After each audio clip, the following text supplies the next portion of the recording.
From off the streets to where I am right now. You gonna sit here and tell me this lie of critical race theory? Personal, I struggle with depression. I have for many years. I've gone to counselors throughout the years, and one of the first things they ask me is, tell me about your family of origin. Tell me about your past. What happened to you in your past that is causing the current trauma and pain that you're feeling? In the same way, our country cannot begin to heal until we deal with the pain, trauma, and hurt from our past.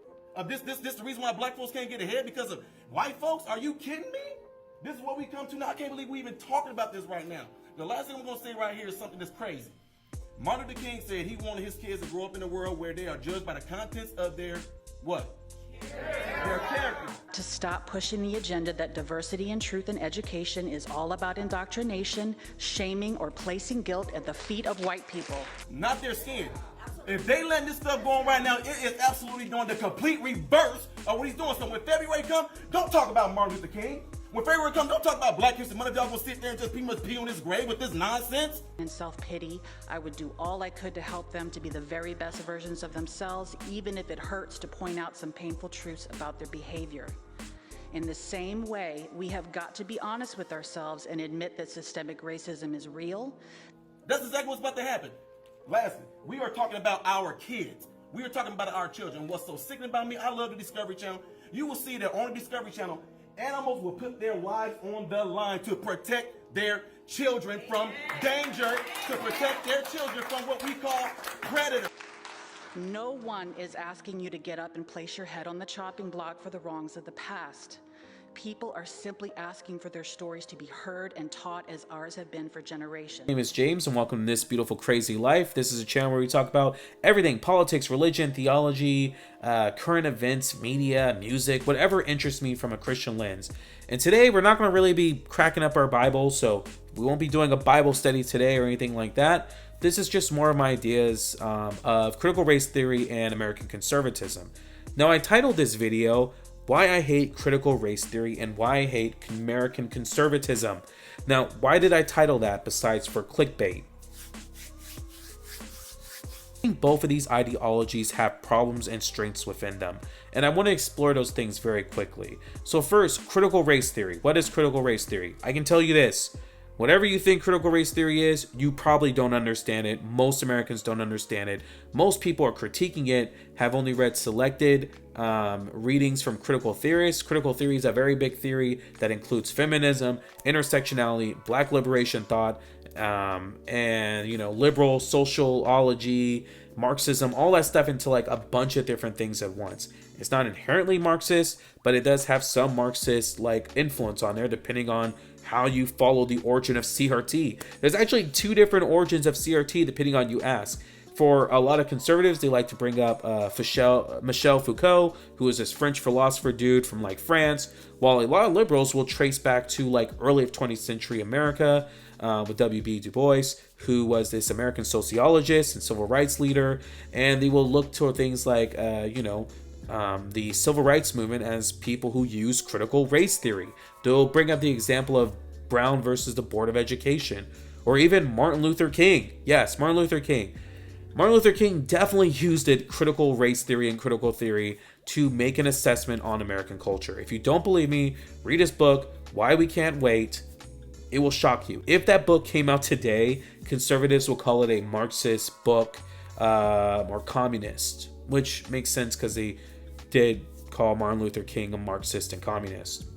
So, full circle. Critical theory likes to take power structures and race and gender and sexuality and try to look at the history and how that's impacted people today. Caricature that it just turns brown and black people and women to victims and makes all white people and men oppressors is sort of a very weak analysis and is full of holes and not completely logical, since critical theory is very large and wide. And while you can find plenty of critical theorists and professors in academia and just kind of like cringy stuff from a lot of like human resource departments who have decided to go full woke because I guess that's what's cool, who will say things like, you need to get rid of your whiteness and things like that. Or they'll bring up like the book White Fragility, which I've never read.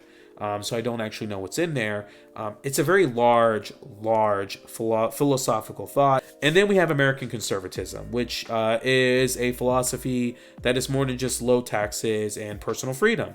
I mean, it really does include an overall thought that the system is fine the way it is and capitalism is fine the way it is. And while there's a few bad things in America, overall, Western values is the way to go, and it's supposed to be super logical and it's facts over feelings. We'll dissect this a little bit later.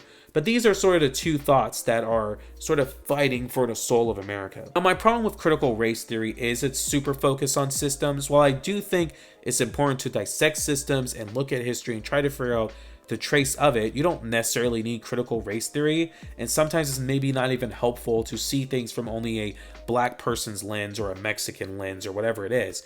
It's overall, I think that's sort of the problem with it, right? Is that everything is seen in these power structure ideas, which sometimes exist and sometimes don't, and sort of excludes how individuals have an impact on those systems and how individuals can break them, right? And so they both play into each other. The strength of it is it's really good at taking big, large institutions and structures and trying to show how it has an impact on people. On the other hand, its weakness is that it can be simplistic and not giving individuals enough of their just sort of like ability to determine life for themselves, that you can break out of systems, and that just because you are a black, lesbian, transgender woman doesn't mean that your experience will always be like, I've only faced difficulties and oppression and things like that. It might be way more mixed.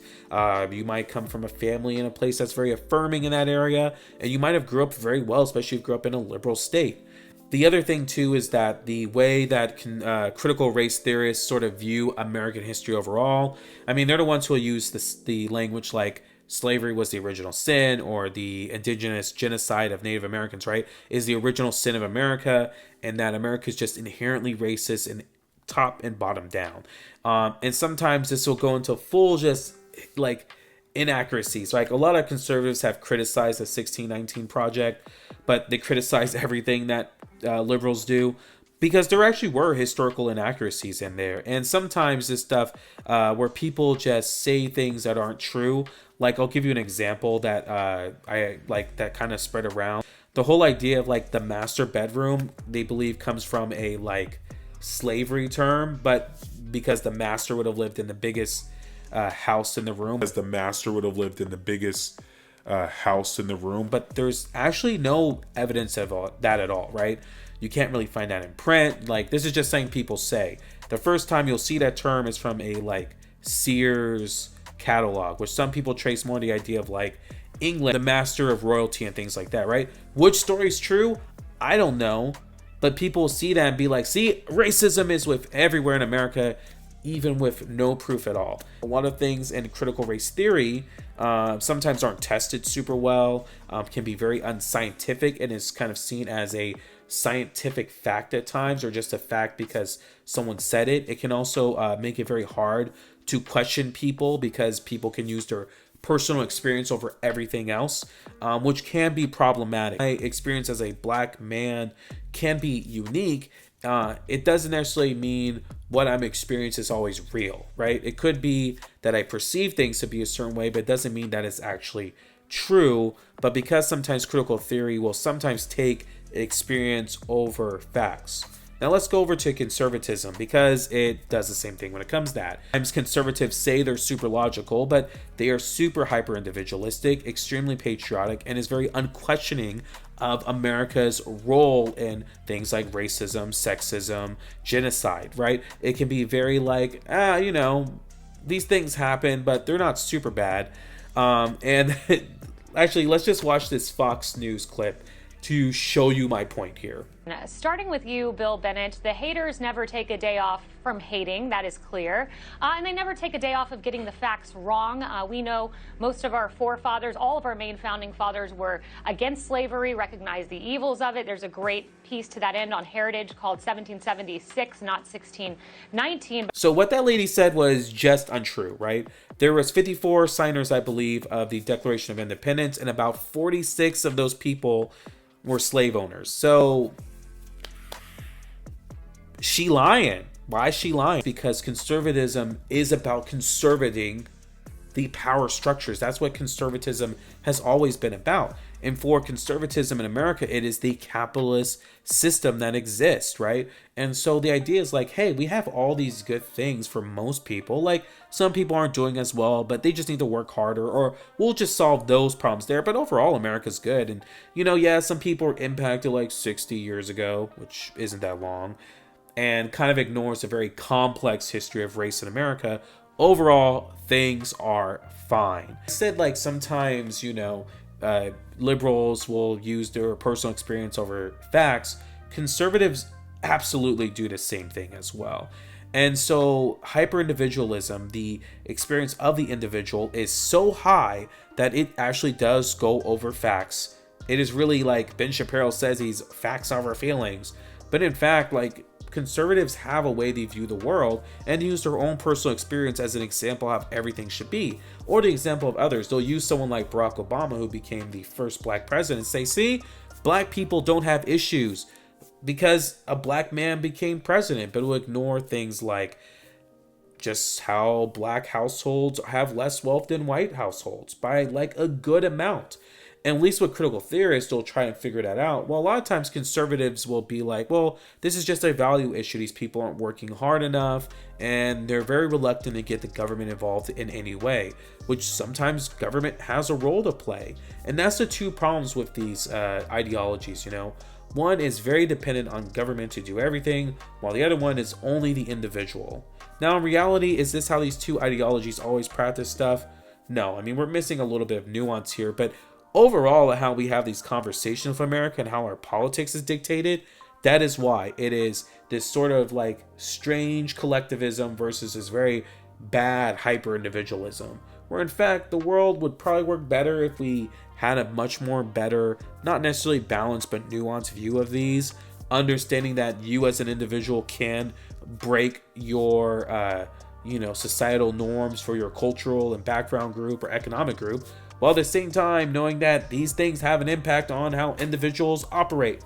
I'm going to give you an example, right? Public schools and how they're funded. Property taxes. Property taxes are one of the worst ways to fund schools, because if you live in a wealthy neighborhood, you're going to get more funding, which attracts better teachers, and usually those areas are far more stable because they also just get more resources for being wealthy. So not just that, is the family and people are doing better, you actually do get more government services, ironically, in a lot of nice neighborhoods. Who would have known? Property taxes matter. Well, in poor neighborhoods, like, you just get less things. You might have maybe more of a police presence, possibly, but you're usually just less safe. You're more likely to have issues with drug and alcoholism more in the open. The schools aren't going to be as good. And because poverty is so, like, not a good thing, it actually impacts individuals' health, their mental health, how they deal with their families. Like, being poor affects you in so many ways that it has an impact on all those individuals and the choices and decisions they make. And to deny that is a bad thing. At the same time, though, I think the conservative answer would be, well, you just need better parenting. If parents are just better parents, you wouldn't have this issue. In a lot of ways, they're also right, because if you have a good parent and you have a stable home, if you are in a poor neighborhood, you probably are going to do better than someone who doesn't have parents there for you. But like, why not have both? Why not we make a system where we help parents, become better parents, and also provide ways for people can afford things like childcare so they can go out and get better paying jobs? And how about we put money into the schools so that teachers will be attracted to these poor areas? That seems like a better system than just saying we just need parents in charter schools, or we just need to pump a bunch of money into public schools and not make individuals accountable for their actions. That's just silly. Like, the critique I've heard mostly of conservatism is that, they don't care about the poor, which isn't true. I know plenty of conservatives do, or that they just want to be able to discriminate and they just love white supremacy, right? But when you talk to the average conservative, they wouldn't say that. And I don't think most conservatives are wanting people who are black and brown just to do bad in life. I think that's a very silly thing to say. While on the other hand, the critique of critical race theory is to just make it like they just want to make black people victims and they're the real racists because they talk about racism. Because if you don't talk about racism, there wouldn't be any racism. That's a dumb argument, for one. If you don't talk about poverty, would there not be poverty? That's silly. And that's sort of the problem with these things is one, both sides make each other in these weird caricatures. They don't understand what the other side is saying. And if we really took time to really understand what other people are saying, we might have a better country. Maybe. Do you think my systems versus individual critique is valid or not? Let me know in the comments section, guys. And if you're just going to use this time to talk about why all the people who are liberals are just Marxists and communists who want to destroy America, this isn't the place to do that. Go to Ben Shapiro and do that. Have fun there. If you're a liberal who just wants to call all conservatives white supremacists who just don't want to lose power, I don't know, go to, what's the liberal version of Ben Shapiro? The Secular Talk, maybe, I guess, the Majority Report. Those guys would say stuff like that. Have fun over there. If you want to sort of really parse out ideas, put in the comments, share this video, and like. I'll see you guys later.